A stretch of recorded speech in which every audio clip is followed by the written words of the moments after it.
Um, this is informational, or everything today. There's nothing actionable, but we're gonna we'll get started, and then I'm gonna turn the reins over to Vice Chair Davis. But I'm gonna call this meeting to order.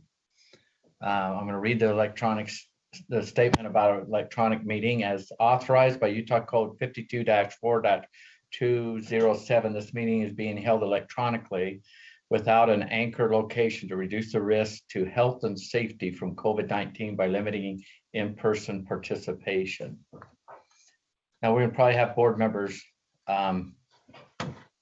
join, but I'll do a quick roll call here. Vice Chair Belknap? Yes.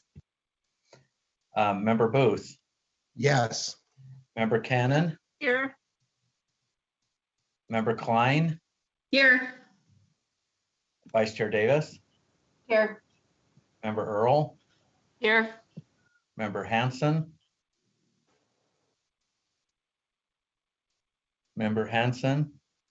We'll watch for him. Member Hart? Here. Member Hutchings? Here. Member Hymas?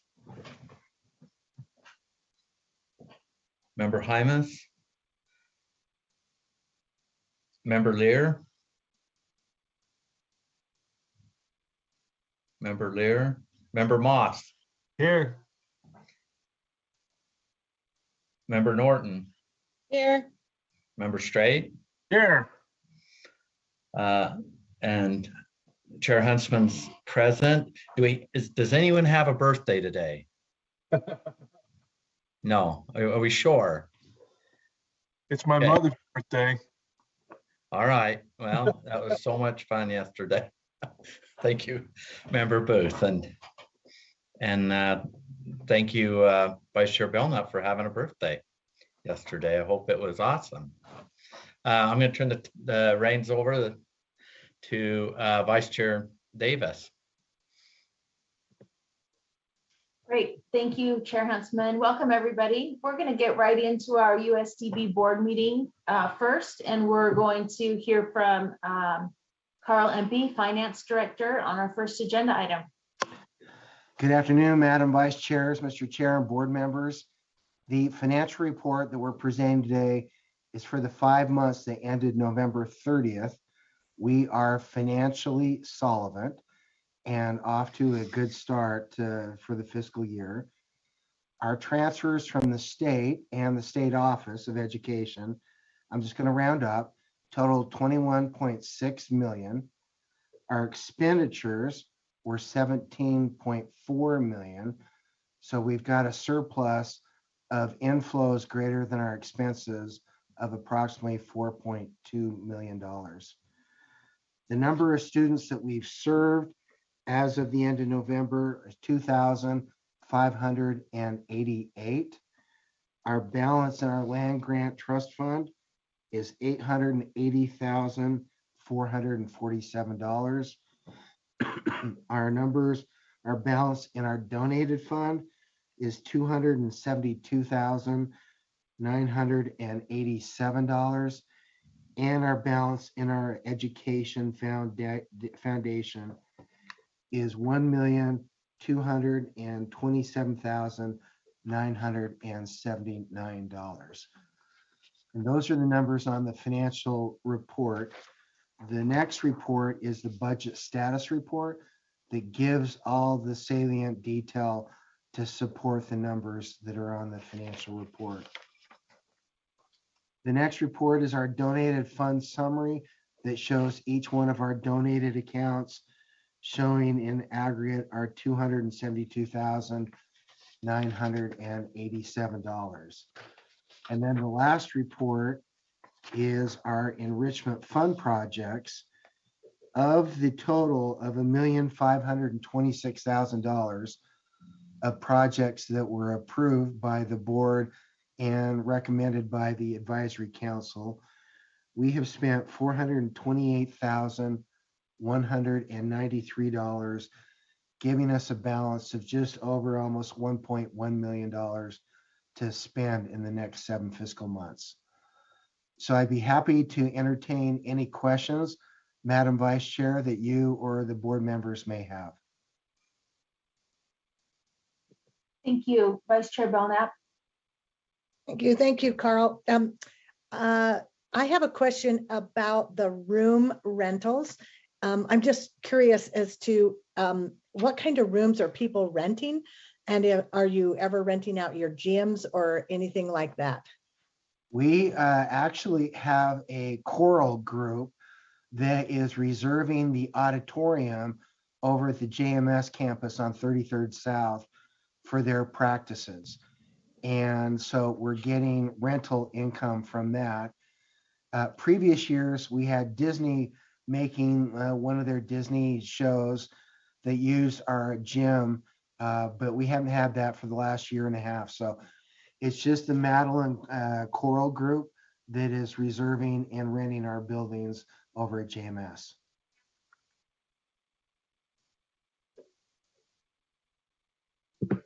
Well, you're famous on Disney, I guess. Yeah, that Disney. was really fun to have them film over here at the new OEC building and over at JMS. Disney Plus is all the rage. Board Member Norton.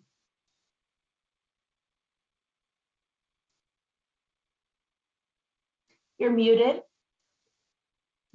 You're muted, Kristen. Okay. I had a question about the classroom supplies for educators. I wondered if the educators receive the state stipend, and if this is reflecting that, or if this is in addition to that. This is the classroom money from the state that your office transfers over to us. As soon as we receive it, we distribute that out via the class wallet system out to our educators, so they've got money to purchase their supplies. Great. Hopefully that answers Thank your you. question. You're welcome. Sure does. Thank you. And thank you, Director Empey. Since we see no other hands and we have to end at 1:30 today, we're going to move over to Superintendent Coleman if you're finished with your presentation. I am. Thank you. Thank you. Superintendent Coleman has the next two agenda items. Thank you. Okay, so the next agenda item is, looks like a repeat from a couple months ago or last month, but after we had the board approve our special ed manual that every LEA has to approve now, it's quite extensive. It's like 100 pages. Your staff there at USBE wanted us to make some additional changes. And so going back and forth with them, we think we got it right. And so it's just here for approval again. If we had a consent agenda, it would be on it, but this is the only item like that today. So we have this listed as an information item, not as an action item. Did we miss that somehow? Maybe, or maybe we just wanted to show it to you so that you can see the changes are minor and technical, but anyway, Okay. we can, I'm sorry, I should have probably had that as a business item, but That's okay. If it's not time sensitive, perhaps we could bring it back again next month and put it on as an action item. sure, that would be fine. This is what we're using moving forward, so Okay. approving it next time would be fine. Super. Thank you. Then should we move into the superintendent's report? Okay, this is where we have the most stuff today for you. First item I thought I would let you know about is very somber, actually. Last weekend, one of our teachers passed away. It was a teacher of the deaf in our Ogden deaf school, and she was wonderful. She's been here for many years, and she was sick and went to the hospital and did not go home afterwards. She passed away while she was there. We don't know much more than that, but her funeral will be tomorrow, and I will be attending, as will Superintendent Tanner, I believe. And anyway, she was just great, and it's a tremendous loss to us. She was a trooper the whole time. She had the best attitude, and her name was Melanie Wilding Garcia, and she just was so great for the students that she taught. And was it second grade, Michelle, that she taught? No, secondary. Oh, secondary. And she's had, I'm just, people who worry about COVID, it really wasn't related to COVID, just so you know, she's had health concerns for Yeah. quite some time. Yeah. Anyway, we wanted to acknowledge her in the board meeting and just mention how awesome she is. And in our Friday letter, we have a section with her and a little video that was made. So you can see that. The business side of this unfortunate situation is that we now have an opening. And so we moved another teacher up there from our Salt Lake campus because it's closer to home. And the opening has been filled with Michelle Tanner's executive assistant, who has been through all the classes and is ready. And she was planning on going into teaching after this school year anyway. And so she gets to go in a little bit early, and she's actually going to be awesome. It's Sherry Ramirez, and she's fantastic. So we're grateful that we had her, but that leaves superintendent without an assistant. And fortunately, Michelle doesn't need an assistant, so we're not going to fill that position. Just kidding. We're shopping around for people now, and hopefully we'll get someone else as good as Sherry has been. So that's a staffing update for you. Other great news on the flip side of that, Susan Thomas shared with us the totals for our media coverage in 2021. We got that in. We had 28,500,000 unique viewers and readers throughout the year. Our publicity value for that was $646,000. And it seems really high, but I'm just glad we're still getting attention for USTB. I know you're all aware of it, but I see it every day, how hard Susan and Todd work to create good media and get things out there. We think that's probably one of the best ways that we can get the word to people in the state who may not know that they have resources at their disposal if they have children who are deaf or blind or visually impaired or hard of hearing or deafblind. But anyway, it's good to be able to quantify that and put a number on it. So I thought I would share that with you. Another item, as board members of the State Board of Education, you should all get a copy of the standard, the education standard, which is a publication of NASB and the National Association of State Boards of Education. And they did an article this month where they interviewed me and a superintendent from another school for the deaf and the blind in the country. And that's, so that's in there. You might want to look for it. I don't think it reads as well as if it was written and typed because it was a verbal interview, but actually it came out pretty good. And they've asked me if I would sit on a panel for a webinar that they're going to do in February as well. So that's nice. I love NASB. When I was a board member, like one of you, I was on the NASB board, and I got to meet a lot of great state board members across the country. And so it's fun to interact with them again. It's a great organization, I think. Superintendent, are you okay if we entertain some questions at this point? Anytime, yes. Okay, thanks. We just got out of committee. Board Member Lear. And I was just going to say to Joel that Janet already did sung your praises, and know that you've got a fan in Janet. And oh, that's great. So you're not on your own in terms of telling us about that. But thank you. Cool.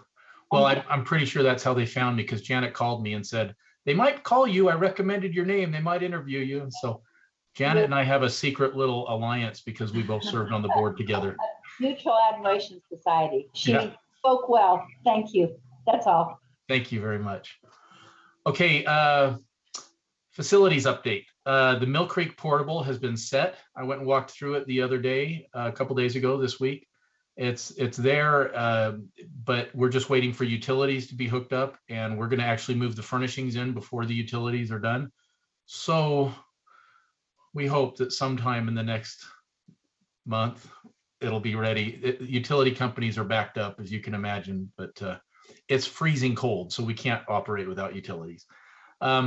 St. George portable. The demolition has been completed inside with all of the mold and other things mitigated. We signed a contract to rebuild the inside, and so that's moving forward.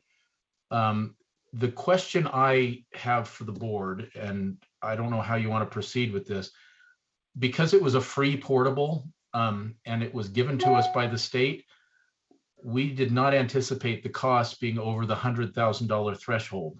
But as we've had problems here and there, moving it was alone like 85,000. And we thought some utility hookups once we get there and we're golden, but this thing is going to cost as much as a new portable when we're done. And so the costs have crept up and we've pretty much paid for everything to this point. But I just wanted the board to be aware that we did not bring any approval to you for that much expenditures. And so it's probably going to be about a $450,000 project when we're all done. The same price that we paid for the Mill Creek portable that was funded by the legislature. Fortunately, we have the carry forward money each year, and all this did is take our C priorities. We can still do the A's and B's, and C's are not urgent at all. So we shifted all that money into this project, which is obviously an A priority. And so financially we're good, but I just wanted to let the board, in a spirit of transparency, let you know these costs went up. And if you'd like to take a vote on that retroactively, or maybe we can just provide the breakdown for you in our next meeting, just let me know and we'd be happy to do whatever you want. So I think seeing no hands and input at the time, I think what we'll do, Superintendent, is, if it's okay with you, is can you provide that information, and then we'll have an executive committee will determine how it goes on the agenda, if it's going to go on as an action item or a, and then if board members, if you have input on that, you can let Chair Huntsman know ahead of time before it's assigned. Great, thank you. Okay to you? Probably the last time we accept anything free from the state. Yeah, I was just thinking it's probably a good lesson, and when wonderful, well-meaning people offer in the future, it might be lessons learned. Well, and we have been desperate for a facility down there, of course, in Washington County. And so if we did it again, if we had it to do over, I should say, we probably would have requested a building, but it wouldn't have been as much work for us as this has been, because we've just piecemealed this and hauled it down there and everything. So anyway, we'll get that to you as board leadership for sure. The next item, educator licensing. I always try to report on that. And Utah State University just announced that they are discontinuing their deaf education program for ASL. They're still producing teachers that are teachers of the deaf for listening and spoken language. But that was the only program left in the state, and for ASL teachers, which of course is our biggest need and hardest to fill. So we're working with other colleges, universities in the state still, the deans of education, and I will keep you updated. Superintendent Tanner is meeting in person with college presidents and deans of education, and there is a good deaf studies program at UVU, which is on the Wasatch Front. That's a good location. So we're hopeful that something will break there, especially now that there's no one else offering it in the state. It seems like we're hoping to get some traction there. But that was the only deaf education program approved by the board for a teacher prep program for ASL at this point also.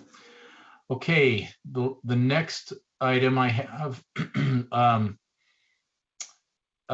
there was a request from our senior staff to, now that we've gone to Fridays and kind of virtual with the board, if maybe a couple times a year or quarterly, we could still come in and see you in person and look at your smiling faces. Hopefully they're smiling when we come in. But if you could maybe just keep that, thought in the back of your minds, we really would like to see you once in a while in person if it's possible, and not always be virtual on Fridays. Or actually, we don't care what day it is, but virtual. The next item is, and I think this is my last item, unless Michelle and Susan have anything to add.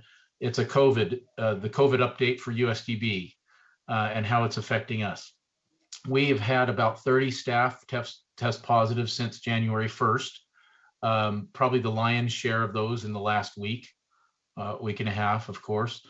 Not well with our campus, our kids on our campus, probably about the same numbers, even though we have more kids than staff. We probably had 5 to 10 kids at JMS, a couple at EDS down in Springville, very few there. KBS, we're not sure, but it's not a very big program, so probably similar to EDS. A lot of kids are just sick, but not COVID positive. And it looks like from what we've heard from our people that are doing the testing, the infections are not happening at school. They're getting it somewhere else, and then they test with us. We did not get board authorization this week to go virtual. We in JMS, our one program, we made it all online the last 3 days. And now that but here's why. It wasn't because kids of a threshold with students. This was because we didn't have enough staff to staff the school. And so we couldn't have kids come into school with nobody there, or not enough people there. And so the families were all really understanding, but this is probably another discussion for the board. In an emergency like that, I guess we should probably convene the board or something, or at least reach out to board leadership. We plan to be back in next week, but moving forward, who knows? So, and 2% threshold for us is like 3 kids. So, in some cases. So I'd like to just have a conversation and see what you think. You're the State Board of Education, so it might not be as easy as assembling a local Board of Education, but, and we're not doing it in the confines of the COVID law because it was more a staffing emergency. So Michelle, did you have a comment? I did. I'm glad we're discussing this today because we've gotten word that Granite School District is going to go virtual, and then I've heard that possibly till Wednesday. That impacts us. So when we make decisions, it's not just about COVID. We also work with Granite. Our students attend and interact with Granite. So, for example, our Mill Creek campus, our students are in the building. So it's going to, if they're not in session, then our students can't come. But then also my JMS campus interacts with Olympus and Evergreen. And so they're not going to be in session. So we have the decision to make: do we come, put them in different spaces in our building, and then join those classes from within JMS? Anyway, it's a complicated decision. It's not just COVID numbers. It's also staffing. It's also how we're interacting with the group. Also, we have a Wasatch Transportation that we work with, and that impacts them greatly. Of course, we always consider the students, but it also, these are people who aren't making, high-end salaries and are living what they can. And so that means they don't get any income while we're virtual. So I'm just letting you know, we have a decision coming for next week for the Salt Lake area because the Granite School District that we partner with is not going to be in person. So the good news is we can go online, and our families are very understanding. We're prepared, but I want to make sure that we do everything appropriately within the law and within the expectations of the board. And so the call we made this week was kind of like calling a snow day, but I'd like some instruction or input from the board on how we proceed on these things moving forward. I don't have any hands yet from board members, but while they're thinking about their input, I just have a question for you. What do you suggest in the instance of the areas where you work or house closely with the local LEA, like with Washington and Granite? Do you feel that there should be sort of a carte blanche if they go virtual, those particular students in that campus are virtual, or do you feel that there should be always a separate decision because you can exist without, what they are providing? Michelle. So Chair Davis, that is the elephant that's in the room, because we usually go with what the district has done. If they don't have school that day, we don't have school that day, and we accommodate that way. Where they go, they're considering larger numbers and bigger numbers. And we've learned this, like this past week with JMS, that the students aren't as dutiful and attentive in their classes as they can be, obviously, when they're in person. I know it's a huge factor for Superintendent Patton because her students have trouble even seeing the screen. So, I mean, we're trying to consider if there's a balance that maybe we at least bring we could bring the teachers in and we just don't collaborate with those. But with the numbers that are rising so high, we could be making this decision overnight. And the next day we have, because once we hit 4, and the threshold is hit. And so it can happen very quickly for us, which is why we didn't have the chance to talk out to leadership. And plus we were having staffing shortages anyway. Great, thank you. We have a couple of board members with hands up. Board Member Klein. So Superintendent Coleman's comment on treating it like a snow day made me think a previous state that I used to live in where, you know, it's up in the snow belt, and they would typically work in 5 or 10 days each school year to the length of their school year so that they could take off any, you know, up to 10 days for snow days during the year, and it wouldn't throw anything off. It was just a snow day, and they knew that they had accounted for that already by just extending the school year 10 days, knowing that they were going to take up to 10 off. I don't know if that's something that could be done, something similar for these kind of situations where we have a spike in numbers of sickness, where, you know, the school reaches a certain level and then they just say, okay, the next 3 days or 4 days or whatever, we're taking off. And we just know that the school year, and if we go over those 10 days, then any days that are taken off beyond that, everybody knows will be tacked on to the end of the school year to make up for. I don't know if that helps. It's a thought. Thank you. Board Member Hart. One thing I'm concerned about when going online is meeting IEP requirements, IDEA requirements, and you know, not having interruption in services. Is that a concern for you all, or has that been mitigated in some way? I know some districts have written alternate, like digital IEP addendums for digital learning. Is that even possible? Is that a concern that you're weighing, or does that not apply? It's definitely a concern, and as far as each student goes, we tackle that with each family, and we always make sure to compensate. And Okay. I guess my question was more, how do you want us to interact with the board when we make decisions, which may be different from day to day? Because it's not fair for me, not fair for us to ask you what we should do overall. That's the 15 board members shouldn't be expected to know that at this point. But really, how much do you want us to be interacting with you? Cindy, you got IAG Quisenberry's hand raised. Yes, I do. Go ahead, Brian. Thank you.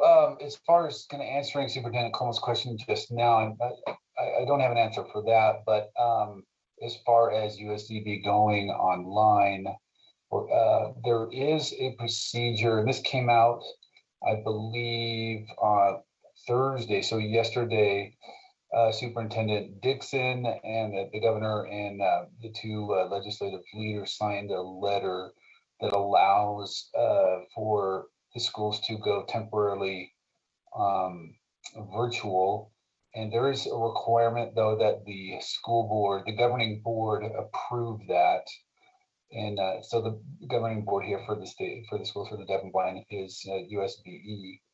And so to the extent this does happen again, I would recommend that the board, and there's no action item today, so it might be difficult to do it today, approve that and then ratify USDB going virtual this last week. It sounds very reasonable what happened and acceptable, but just to comply with that requirement in the statute, that would be something we should consider. And so, Brian, that's my question. And it's actually, if I read the letter correctly, it's for this next week or the following week. That was the time period designated in the governor's letter, right? And so theoretically, the board would have to call a meeting and notice it, even if it's an emergency meeting, and That is then correct. take a vote to allow us to do that. And then in the future, after that window, do we still have the same opportunity? I guess we cross that bridge when we come to it, right? Yes, I would think so. You're right. January 17th to January 24th is the window of time. It looks like from that letter. So would it be inappropriate for the board to make a motion and allow us that flexibility today when it has not been noticed? Would they have to call a separate meeting? Yeah, I don't think we can do it today since it's not, no, Chair, if you don't You don't mind. have an action item today. Yeah, there's no action item. However, there's a board meeting scheduled next week, I believe. So is it worse for the board not to have noticed it or for us to do it without the board's approval? Let's go to Chair Huntsman because he'd like to weigh in and he could possibly answer that question. I want to keep this all in the right space here on the informational item. A request for the board to take action on this particular issue or and actually I'm a little bit surprised that that this is being brought up the way that's being brought up. So I would first ask before, well, first of all, I think we have to notice a meeting and have a meeting.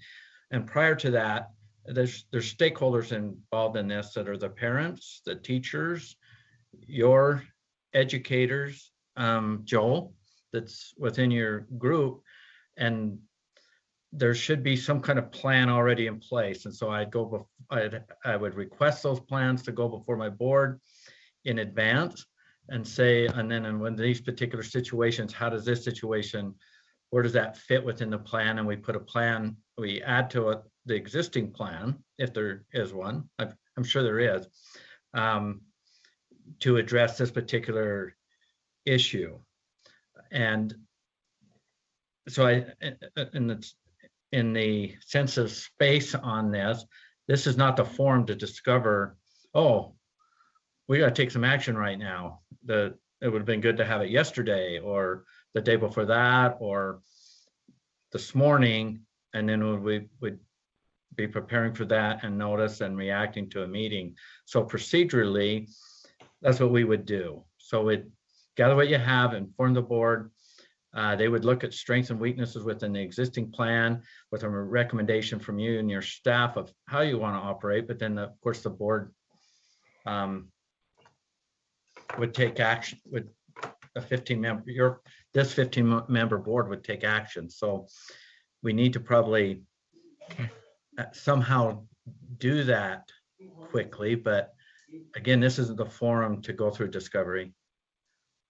Chair Huntsman, would it be appropriate for Superintendent Coleman and Superintendent Tanner and their staff to work on a suggested procedure and request of you to put that into an agenda? And I know we're covering a lot of different things on the 20th, but would there be an appropriate time to also include a small portion for a short USDB meeting?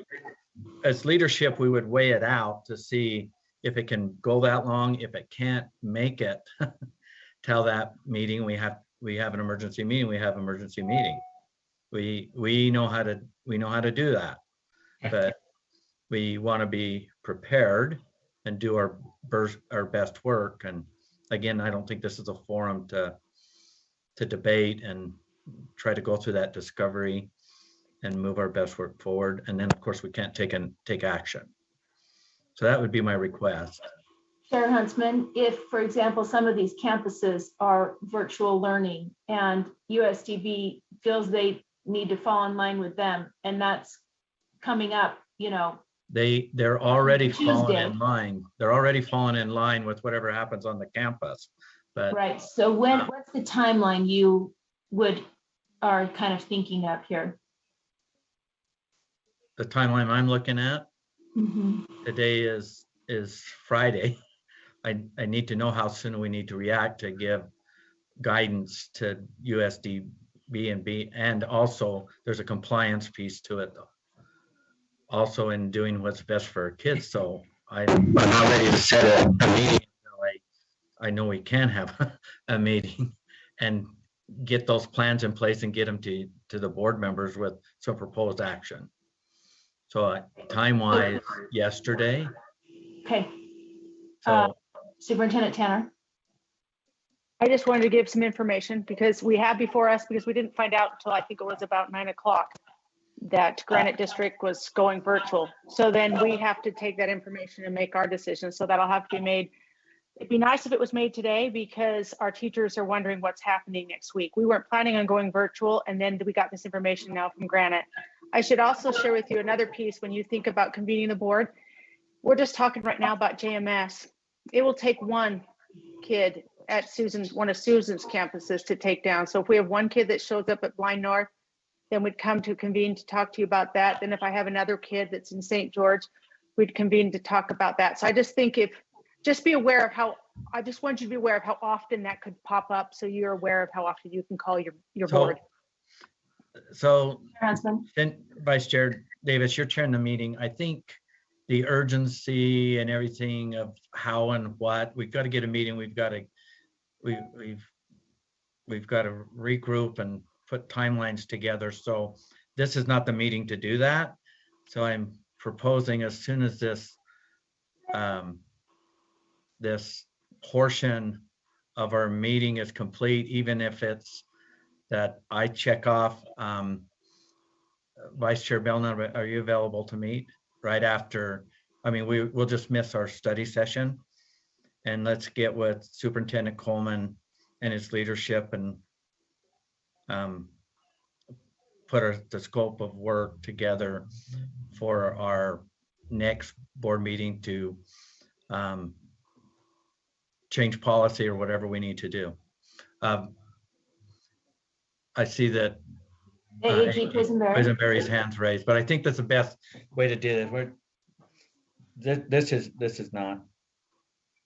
One other consideration for you, just another option, is the Utah Open and Public Meetings Act allows for kind of an urgent or emergency meeting and to disregard that 24-hour notice. And I've got that here. It says it can be, that notice requirement, the 24-hour notice requirement can be disregarded if because of unforeseen circumstances it is necessary for a public body to hold an emergency meeting and consider matters of an emergency or urgent nature. And we give the best notice we can, and then the board approves an emergency meeting and then conducts the action. So there is that option there for this board to consider. Okay. Well, I think we stay on this agenda, and then I'll get with Vice Chair Belknap on the leadership side. We'll get with Superintendent Coleman. If you're available, we'll try to figure out how we'll put a meeting together. Yeah, I'm available. So I have, my next meeting is not until 4 o'clock. So. Well, hopefully we don't cut into your next meeting. No. And I think generally what we're going to look for in our request will be to get the board to authorize us to make the decision to go virtual within the next 2 weeks if we need to. Right? Yes. So however soon we can put together a meeting to vote on that motion, it would be very helpful, because then we'll have that tool. We actually don't have plans right now to call virtual school on Tuesday when people come back to school, but we don't know what news will break between now and then. Okay. So And are some of your co-campuses going to be virtual on Tuesday, or have they not announced yet? Michelle, what did you hear from Mill Creek and Granite? We just Granite, and that impacts all of the Salt Lake area that we have. We haven't heard from Washington yet or Ogden School District, which are the other two that we partner with. But Granite will be out Tuesday. Granite's the only one. Yeah. Okay, Granite's Chair- the only one we know for sure of at this point. Thank you. Chair Huntsman, your hand's still up. Do you have? oh, it's down. Okay. I'm going to start trying to get this meeting together. Sounds like we've got a plan for a meeting right now. As soon as you're done, Superintendent Coleman updating us on the rest of the issues, and then we'll go ahead and move forward that way. Okay, that's actually the end of my superintendent's report. I waited till the end, and board members, I apologize for just laying that on you, but when this information came to us this morning and you're already in meetings, I knew that I hate to put you in that position, trying to figure things out on the fly, but anyway, so I apologize for that, but it was necessary. So that is the rest of our report today, unless Susan or Michelle have anything additional to add. And I've got one more board member comment, but I'll just say we understand that the nature of the beast is really quickly and rapidly changing. Board member Hart. That's exactly what I was going to say. What we're looking at is what every single board and every single school is dealing with, especially in the Wasatch Front. There's nothing to predict. I just hope that you consider making some contingency plans so that in the case of, because this is going to go on for a month, I believe. So I just, this can't be foreseen. This is the reality we're living in. So whatever we have to do, we'll do. I'm actually quite confident with our leadership team, we'll be okay day to day. We face crazy challenges bigger than this, but my concern is compliance with the board's desires and with the law. And so that's what we'll work through here. So thank you very much. I appreciate your input. Thank you. We appreciate all of you for participating today. And let me just ask a technical question. Do we need to exit this meeting? We are 15 minutes behind for our next meeting. Do we need to exit this and enter the new meeting, or can we stay on this meeting to continue into our study session? You'll just stay on this, Vice Chair Davis. Okay, well then we will go ahead and excuse those who are leaving. Thanks again for participating. Thank you.